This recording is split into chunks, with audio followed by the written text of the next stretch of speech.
If you had pretty much any real estate that is marketable, that doesn't have anything going against it, like if it's a condo, a negative status certificate type of thing, or if it's a house that doesn't need to be completely torn down, if it's anything marketable, we always recommend you go for the buy first. That way you've got an easy to sell product at home. You can buy something comfortably without feeling pressured on settling, knowing that you still have to sell. If you sell first, it's always tough. It's always tough to put yourself in that position because you've sold your house already, and with such limited inventory in the Toronto market, you end up settling. You end up having to buy something that you normally wouldn't have, because there's just nothing available for you out there. In a situation where there's much more supply than demand, you must be selling first, because if you're buying, there's no guarantee of how long it's going to take you to sell that home.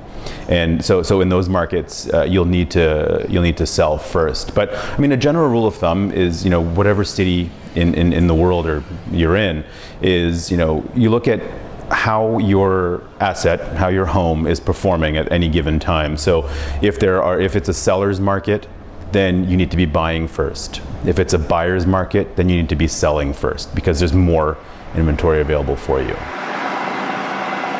When you buy, you have to have what's called a deposit with your offer. So that's a hefty chunk of cash that not everybody has, because a lot of people have that money tied up in their homes. Their down payment for the next home is coming from the sale of the previous home.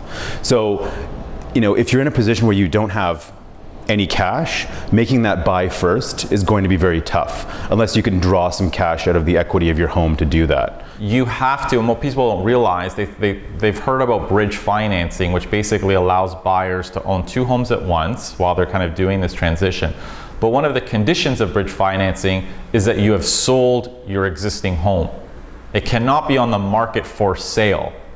So it has to have been sold with no conditions, so a guaranteed sale.